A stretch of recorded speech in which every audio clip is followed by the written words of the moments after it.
Bon début de semaine, Madame, Monsieur, merci de votre fidélité. À la une ce soir, 2 militaires rwandais arrêtés sur le sol congolais. Ils ont accompagné les éléments du M23 qui ont attaqué les positions des FARDC ce lundi. Il s'agit d'une nouvelle incursion de M23 soutenue par le Rwanda à Rutshuru, au Nord Kivu. L'armée va s'exprimer dans cette édition d'information.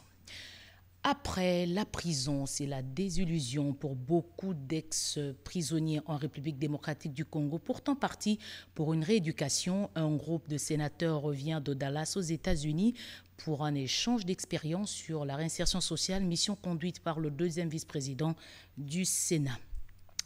Vers le bout du tunnel, dans le dossier du personnel retraité de force de l'hôtel Caravia à Lubumbashi. Ils ont été renvoyés depuis 10 ans en violation des textes sur le droit du travail. Adel Kainda, ministre d'État au portefeuille, a été saisi. Voilà tout pour les titres. Encore une fois, bonsoir. Des interrogations sur le sens de la mutualisation des forces avec un partenaire qui ne respecte pas ses engagements. 2 militaires rwandais ont, selon l'armée, été arrêtés aujourd'hui chez nous. Pas de doute que l'armée rwandaise est derrière le M23 qui a attaqué les positions des FARDC. Le porte-parole du gouverneur militaire Constant Ndima fait le point de la situation. Les armées de la République démocratique du Congo portent à la connaissance de l'opinion tant nationale qu'internationale que dans la nuit du 27 au 28 mars 2022, le M23, soutenu par les forces de défense du Rwanda, les RDF, a mené des incursions et attaqué les positions des FARDC de Tchanzu et Runyonyi dans les territoires de Rutshuru. Au cours de ces attaques, les forces armées de la République démocratique du Congo ont mis la main sur 2 militaires rwandais. Il s'agit de l'adjudant Abiyarimana Jean-Pierre, matricule AP de 27 779, et du soldat de rang Wageneza Muhindi John alias Wadje. Les 2 soldats rwandais sont du 65e bataillon de la 402e brigade d'infanterie des forces de défense du Rwanda. C'est des sources crédibles, précisent les noms de leur unité et l'identité de leurs commandants de bataillon et de brigade. Le 65e bataillon et la 402e brigade, commandés respectivement par le lieutenant-colonel Rurindo Joseph et le général Nkumbito Eugène, sont basés à Jarama, au camp militaire Kibungo, au Rwanda. Au regard des informations fiables fournies par ces 2 sources crédibles, les FARDC s'interrogent sur le sens de la mutualisation des efforts en vue des opérations conjointes avec un partenaire qui ne respecte ni ses engagements vis-à-vis de la RDC, encore moins sa propre parole à l'occasion des différentes rencontres et échanges entre leaders. Autre chose, bientôt l'adoption d'une stratégie nationale pour réussir le programme de désarmement, démobilisation et réinsertion. Les travaux de l'atelier ont été ouverts à Kinshasa aujourd'hui. Travaux lancés par le Premier ministre Jean-Michel Samalukonde. Pati Tondongo, bienvenue Lusala.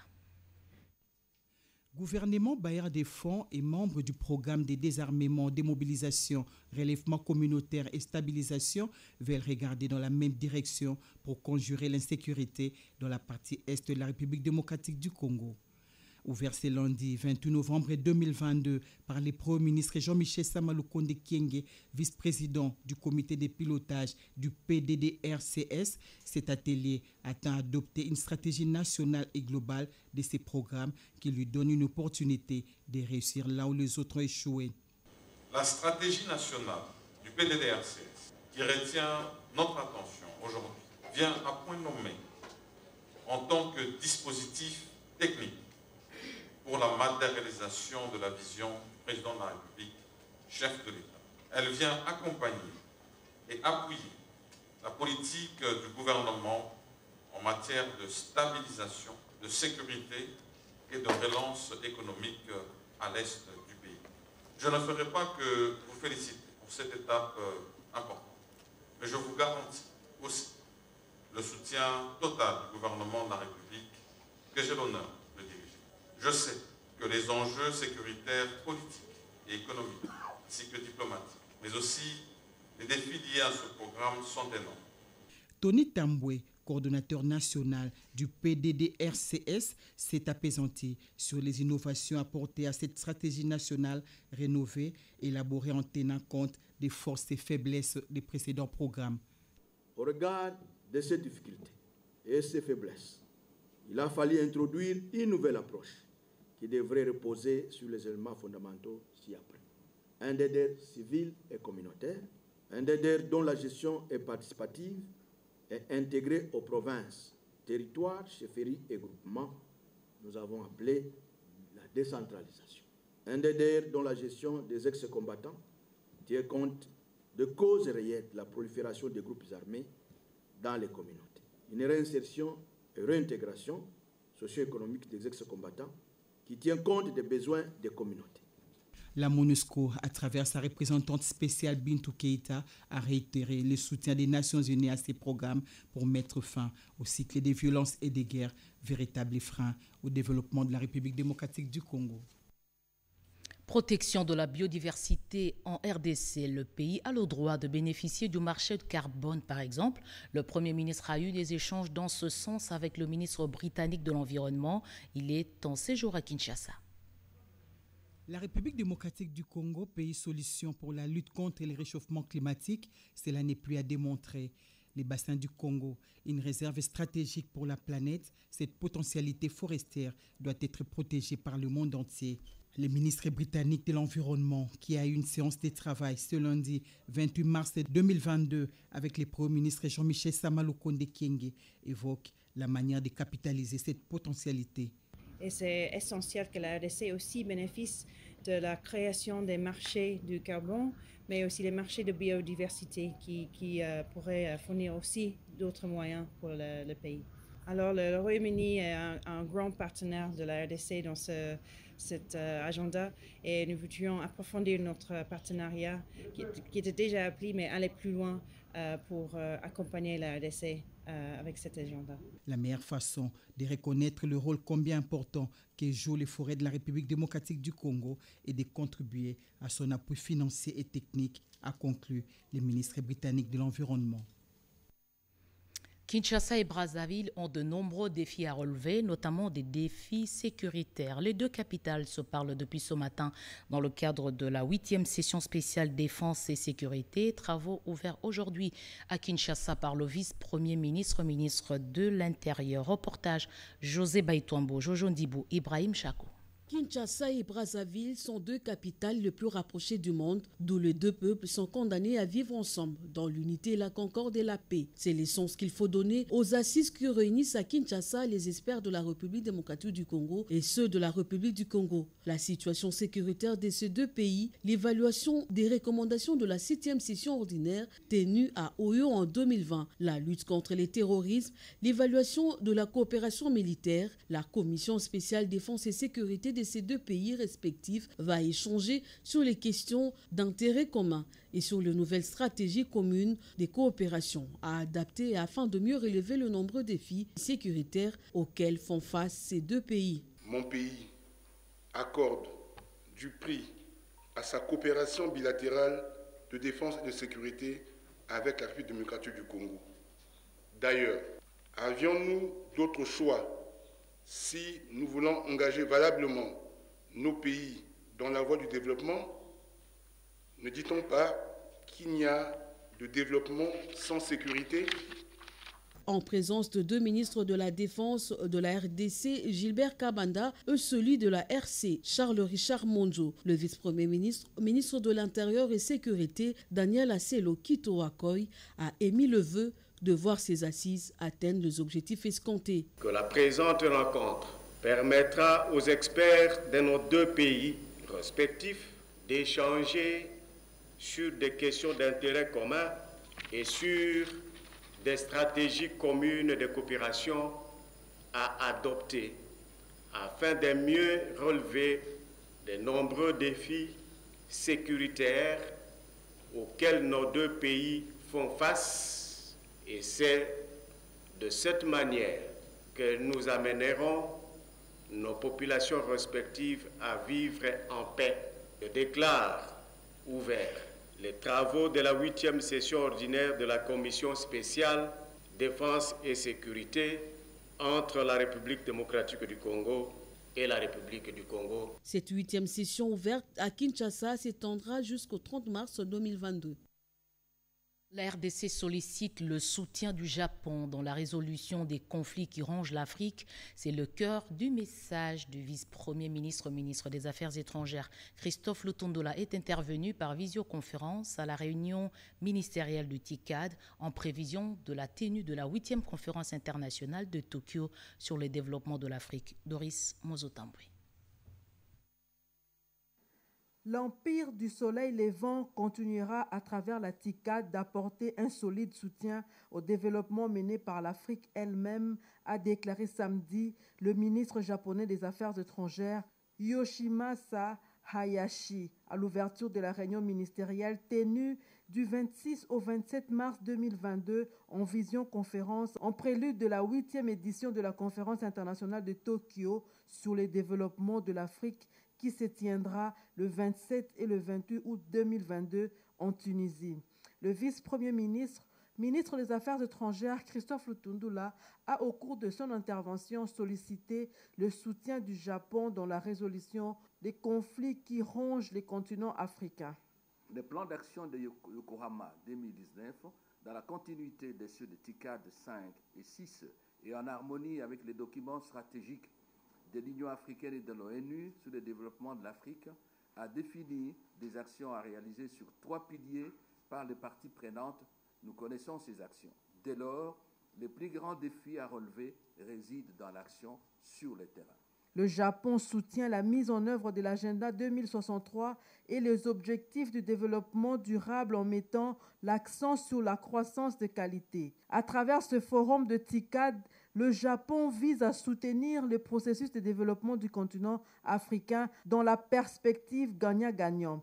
La 7e TICAD s'était tenue à Yokohama au Japon en 2019 et la République démocratique du Congo y avait pris part active avec l'arrivée du président de la République, Félix Antoine Tshisekedi Tshilombo, à Tokyo. Direction Bangui, rideau sur le dialogue républicain en Centrafrique. Près d'une semaine de débats. Parmi les recommandations, réviser les accords bi- et multilatéraux. Des cartons blancs ont été agités en signe de paix dans ce pays en proie à des guerres civiles. Félix-Antoine Tshisekedi, président en exercice de la CEEAC, s'est fait représenter par Didier Manzenga, ministre de l'intégration régionale. Vital Paga. Il était 14 heures lorsque l'appareil transportant la délégation congolaise a atterri à l'aéroport international de Bangui. Le ministre de l'intégration régionale, Didier Mazenga Mukanzu, envoyé spécial du chef de l'État Félix-Antoine Tshisekedi Tshilombo, a été accueilli à sa descente d'avion par le ministre centrafricain des Affaires étrangères.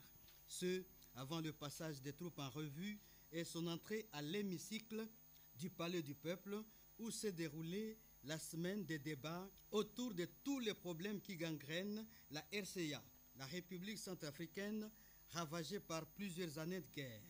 Un carton blanc a été soulevé en signe de l'unité des Centrafricains. Plus de 600 recommandations ont été formulées en direction du gouvernement. Le président centrafricain Faustin Archange Touadéra, qui a clôturé les assises, a salué l'implication du président en exercice de la CAC, Félix-Antoine Tshisekedi Tshilombo, qui a dépêché son émissaire, le ministre de l'intégration régionale et francophonie, Didier Mazenga Mukanzu, reçu en audience pendant plus de 20 minutes par le numéro 1 centrafricain en marge des pourparlers de Bangui. Puisqu'on parle de Didier Mazenga, il a signé cet appel à candidature. Le ministère de l'intégration régionale et francophonie porte à la connaissance de l'opinion nationale qu'il se dégage une vacance au poste de secrétaire exécutif adjoint en charge de l'intégration régionale de la SADC. La République démocratique du Congo est éligible à ce poste qui est ouvert à une candidature féminine. Le ministère de l'intégration régionale et francophonie appelle les Congolaises ayant de l'intérêt à ce poste à déposer leur dossier au secrétariat général à l'intégration régionale au 6e niveau de l'immeuble Aruimi, place royale à Kinshasa-Gombe. Critères: être de nationalité congolaise, avoir un niveau d'études universitaires, maîtrise ou licence, avoir une expérience dans la gestion des organisations internationales et régionales, savoir parler et écrire l'anglais et le français, être de bonne moralité, avoir une expérience sur l'intégration régionale. Les candidatures sont à déposer en 10 jours, soit du 29 mars au 7 avril 2022. Pour tout contact, plus 243 098 23 92 72 pour les mails.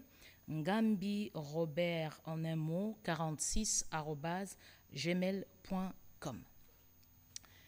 Des choix pour l'intérêt général et non égoïste, Christophe Mbosso est clair. Il prépare les esprits à l'élection de gouverneurs et vice-gouverneurs. Le Grand Bandundu était réuni autour du président de l'Assemblée nationale. Hier dimanche, c'était justement pour évoquer le programme de développement des 145 territoires. La sagesse et l'expérience qui les caractérisent le poussent souvent à prendre des décisions réfléchies et à orienter ceux qui les désirent à faire le bon choix.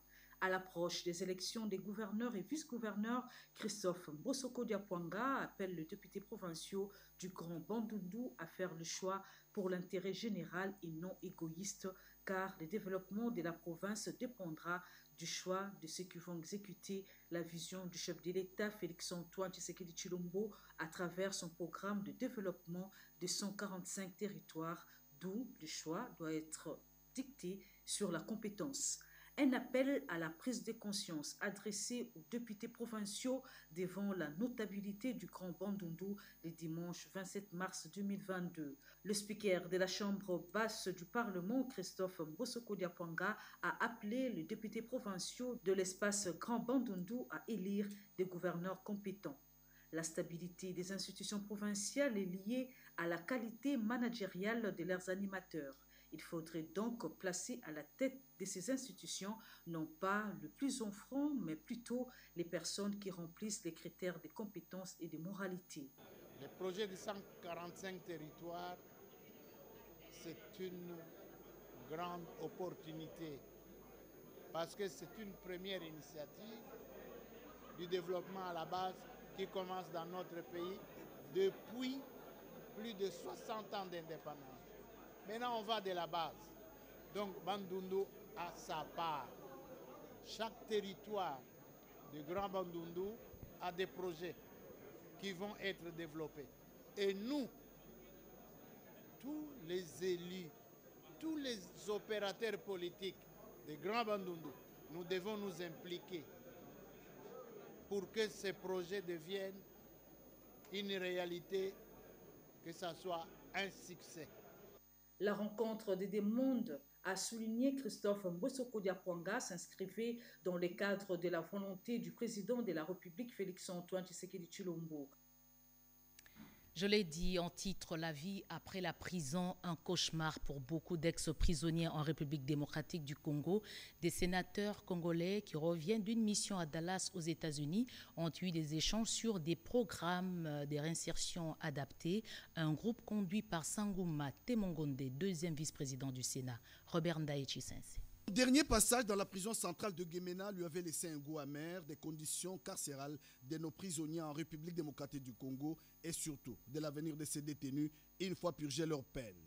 Acteur de développement, le deuxième vice-président du Sénat, honorable Sangouma Temongonde Mossai, s'était fait une idée exacte et des propositions rigoureuses de ce que nous voulons de notre jeunesse et surtout aider le gouvernement congolais à transformer nos prisons en centres de formation et d'apprentissage de métiers pour que ces détenus, une fois purgés leur peine, deviennent utiles à la société et que la main-d'œuvre soit abondante pour la reconstruction du pays dans tous les secteurs de la vie nationale. Sangouma Temongonde Mossai, usant de ses parfaites relations avec les institutions américaines, a conduit une forte délégation de 10 sénateurs aux États-Unis, Californie, qui ont suivi une formation, mais qui profitent aujourd'hui à la République démocratique du Congo. Du 23 février au 10 mars 2022, ces sénateurs ont suivi une série de formations à Dallas sur plusieurs modules à l'initiative d'African Community Development Network. La démocratie du Congo compte plusieurs prisons. Il faudra, insiste le responsable des prisons à Dallas, à apprendre à certains prisonniers en fin de peine des métiers pour avoir une main-d'œuvre qualifiée en République démocratique du Congo. Certains peuvent devenir des menuisiers, des plombiers, des ingénieurs en construction, à l'exemple des prisonniers de Californie qui ont suivi une formation des plongeurs. Satisfaction pour le deuxième vice-président du Sénat, honorable Sangouma Temongonde Mossai, appelle le ministère de la Justice à se servir des recommandations de cette formation pour améliorer les conditions carcérales en République démocratique du Congo. Avant de regagner le pays, la délégation des sénateurs congolais ont eu un dîner de travail avec les investisseurs américains sur les opportunités d'investissement en République démocratique du Congo. Cette formation n'est pas la première du genre. Déjà en 2021, le deuxième vice-président du Sénat, honorable Sangouma Mossai, avait dépêché une délégation de quelques sénatrices conduite par Pauline Monachebe pour une participation à la conférence organisée par le réseau central des communautés africaines dans sa branche Bureau d'études pour le développement de la République démocratique du Congo. Une conférence qui avait pour thème la femme et le développement de la nation. Coopération bilatérale entre Paris et Kinshasa sur la relance de la coopération des administrations. Le vice-premier ministre, ministre de la fonction publique Jean-Pierre Liaou, a pris langue avec une délégation de la fonction publique française. L'objectif est d'obtenir une fonction publique proche des populations. Reportage Nadine Kilocho, Masta Djabou, Cédric Enina, Moké Maluma.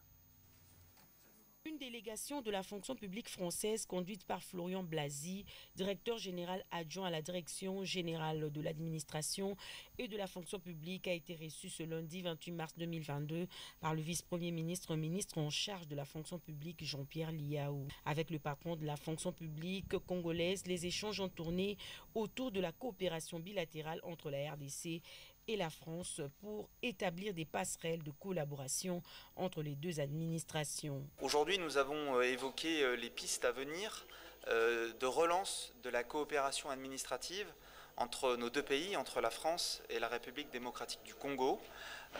Nous avons tout simplement évoqué les thèmes sur lesquels plus particulièrement nous pourrions échanger, travailler ensemble pour réformer nos fonctions publiques et avoir ces fonctions publiques que nous désirons tous, les fonctions publiques les plus efficaces, les plus transparentes, les plus proches de nos citoyens.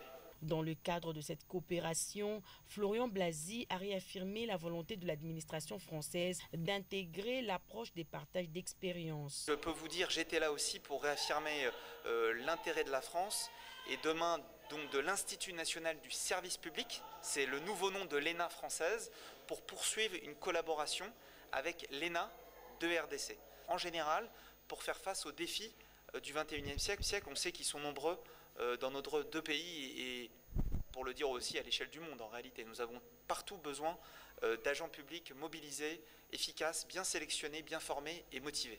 Engagé dans la réforme de l'administration publique, le vice-premier ministre, ministre de la fonction publique Jean-Pierre Liaou multiplie des contacts et initiatives pour matérialiser la vision du chef de l'État visant la modernisation de la fonction publique. Des nouvelles directives au personnel et motivation au travail aux lignes maritimes congolaises au Congo central. Jean-Claude Mokendi, DGA des LMC en tournée à Matadi, Boma et Mwanda, a évalué le travail fait en rapport avec le plan de relance 2021-2023 Chimendondo. Instrument par excellence du commerce extérieur et de la croissance économique en République démocratique du Congo, le ligne maritime congolaise s'est doté d'un plan de relance 2021-2023. C'est dans ce cadre que son directeur général adjoint, Jean-Claude Mukendi Mbiamwenza, a entamé une visite de travail dans le Congo central. Première étape, la ville portuaire de Matadi, où avant d'échanger avec le cadre locaux, il a eu un entretien avec le gouverneur ad intérim de cette province. Sont les chants et danses de Matadi à Mwanda, en passant par Boma, le 2GA de LMC est revenu sur la nouvelle approche de gestion qui exige de la proximité auprès des directions opérationnelles. Visite des installations à Boma, même exercice à Mwanda, Jean-Claude Mukendi Mbiamwenza rassure l'objet de sa visite. Il est bien écrit et demandé à la direction générale de se rapprocher de temps en temps de direction d'exploitation pour se rendre compte et évaluer le travail qu'ils font conformément au plan de relance 2021-2023. Les différentes réunions paritaires avec les responsables locaux ont porté sur la plupart sur la vulgarisation de nouvelles structures de lignes maritimes congolaises. Vers le bout du tunnel dans le dossier du personnel retraité de force de l'hôtel Caravia à Lubumbashi. Ils ont été renvoyés pour rappel depuis 2010 en violation des textes sur le droit du travail. Un groupe est allé échanger avec Adel Kaïnda, ministre d'État au portefeuille, Angèle Mabia-Lalandou et Litumba. Ils ont donné les meilleurs d'eux-mêmes pour que l'hôtel Caravia soit inscrit dans le livret d'or. En 2010, ces techniciens ont reçu l'ordre d'évacuer leur bureau pour une réhabilitation des fonds en comble. Quelques semaines seulement ont suffi pour qu'ils se rendent compte qu'ils ont été tous remplacés par de nouvelles unités, ce qui est inadmissible. Ces dignes fils du pays ont entamé des démarches pour leur réintégration, des démarches qui n'ont jamais abouti. Cela fait exactement 3 ans, jour pour jour, depuis qu'ils sont à Kinshasa, la capitale, pour chercher un secours. Conséquence, des familles sont disloquées, ils sont sans toit. Certains, à l'instar du directeur général honoraire, a même perdu son épouse à Lubumbashi. Il a été incapable d'aller s'incliner devant sa dépouille mortelle par manque d'argent. C'est une douleur qui ne dit pas son nom. Nous sommes venus rencontrer personnellement, maintenant cette fois-ci, son Excellence, pour qu'elle s'implique, en tout cas, pour qu'elle s'implique profondément dans ce dossier afin de trouver gain de cause. Ému par cette situation, le numéro 1 du portefeuille, la princesse Adel Kaïnda Maïna, a promis de s'investir. Je pense qu'ensemble, nous allons conjuguer tous les efforts pour que nous puissions arriver à une solution. Mais pour me permettre d'avoir cette solution, vous allez mettre à ma disposition tous les documents. Cela va me permettre aussi de voir à mon niveau comment activer toutes les batteries pour que nous puissions avoir une solution. Ces compatriotes qui ont rendu de loyaux services à la nation méritent respect et considération. Kinshasa, capitale de la culture et de la paix en Afrique, la ville va accueillir la biennale en octobre prochain. Et pour les préparatifs, le président de la commission de la CEAC est dans la capitale. Il a eu des échanges avec Catherine Katungu, ministre de la Culture. Georges Frédéric Ndibou. Le président de la commission de la communauté économique des États de l'Afrique centrale, CEAC, Gilberto da Piedade Versimo, vient d'annoncer ce lundi la tenue de la biennale de la culture, de la paix et de la non-violence en Afrique centrale au mois d'octobre prochain à Kinshasa, à l'issue d'une audience lui accordée avec sa délégation par la ministre de la Culture, Arts et Patrimoine, Catherine Katungu-Foraha, dans le cadre des préparatifs du plan de la mandature du président de la République démocratique du Congo, président en exercice de la CEAC, Félix Antoine Tshisekedi Tshilombo. Il a par ailleurs exprimé toute la nécessité de saisir l'opportunité qu'offre cette biennale pour célébrer la rumba inscrite depuis le 14 décembre dernier sur la liste représentative du patrimoine culturel immatériel de l'humanité qui est avant tout un patrimoine de l'Afrique centrale. Le président de la commission de la CEAC a indiqué que la ministre de la Culture est la marraine de cette organisation sous-régionale, étant donné que le président Tshisekedi a choisi la culture comme thème de sa mandature. Au menu de cet entretien, les questions liées à la création d'un musée de l'Afrique centrale, la rédaction d'ouvrages reprenant l'histoire commune des afro-descendants de la région d'Afrique ont aussi été évoquées. Hier, des combattants ordinaires au sein de l'UDPS, aujourd'hui, ils ont un métier et deviennent des professionnels grâce à une formation diplômante suivie à l'INPP. Plus de 300 candidats à la ligne de départ, seuls 136 ont atteint la ligne d'arrivée. Le secrétaire général du parti présidentiel Augustin Kabouya les a encouragés. Reportage de Joseph Oscar Mbal. Ils ont appris plusieurs métiers. Il sera facile de reconnaître parmi eux des professionnels en accueil et protocole, en conduite auto, en anglais, en prise de vue, en animation et présentation TV, en entrepreneuriat, en logistique. La liste n'est pas exhaustive. Ces différentes filières font de ces cadres et membres de l'UDPS, Union pour la démocratie et le progrès social, des hommes utiles à la société. Ambiance des grands jours au cours de cette cérémonie de remise des certificats présidée par le directeur général intérimaire de l'INPP, Institut national de préparation professionnelle, Patrick Kayembe Soumpi. L'INPP vous rassure qu'il sera toujours présent pour former les jeunes parce que c'est le vœu du chef de l'État. Il compte sur cette jeunesse parce que la jeunesse est l'avenir de demain. 350 apprenants au départ, seuls 136 cadres et militants de l'UDPS ont pu terminer la formation. Ils ont été ainsi lancés sur le marché d'emploi. Motif de satisfaction pour le secrétaire général de l'UDPS, Augustin Kabouya, qui tient à la professionnalisation de ses camarades. Au reste de nos jeunes de suivre cet exemple, puisque dans notre société, pour être utile, il faut avoir quelque chose pour la construction, bien le développement de notre pays. Aux responsables de l'INPP, de penser aussi à nos jeunes qui sont dans des provinces, puisque la jeunesse n'est pas seulement ici à Kinshasa. Il n'y aura pas un sans deux. D'autres militants du parti présidentiel attendent eux aussi suivre la même formation. On termine avec ces images de la femme avec ses activités organisées au sein du parti PDJ dans le cadre du mois de mars. Béatrice Chako. Chaque jour est un jour de lutte pour les droits de la femme. Le 8 mars est une date symbolique dédiée à la célébration de la Journée internationale des droits des femmes, consacrée par les Nations Unies.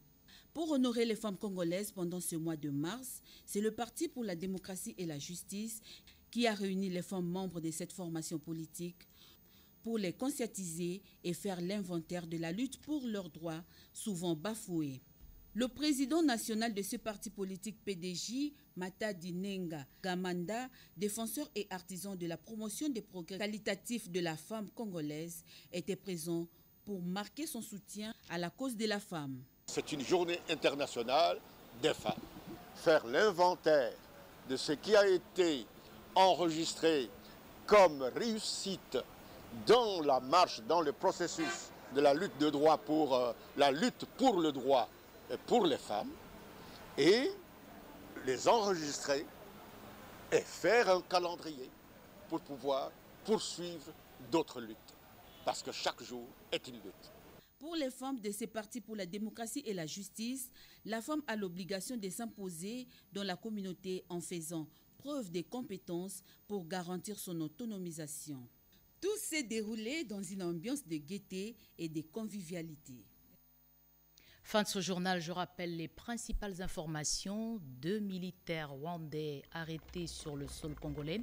Ils ont accompagné les éléments du M23 qui ont attaqué les positions des FARDC aujourd'hui. Il s'agit d'une nouvelle incursion de M23 soutenue par le Rwanda au Nord Kivu à Rutshuru. Vous avez suivi le porte-parole du gouverneur militaire Constant Ndima qui faisait le point de la situation. Après la prison, c'est la désillusion pour beaucoup d'ex-prisonniers en RDC. Il y a un groupe des sénateurs partis en mission à Dallas aux États-Unis. Ils ont eu des échanges sur les programmes de réinsertion sociale, une mission conduite par le deuxième vice-président du Sénat. Et puis cette affaire vers le bout du tunnel dans le dossier du personnel retraité de force de l'hôtel Caravia à Lubumbashi au Katanga. Ils ont été renvoyés depuis 2010 en violation totale des textes sur le droit de travail. Adel Kaïnda, ministre d'État au portefeuille, a pris en charge ce dossier pour des solutions idoines. Restez avec nous, cette édition, nous la dédions à Pascal Séverine Katanda qui souffle aujourd'hui sur une nouvelle bougie retrouvée à 23h.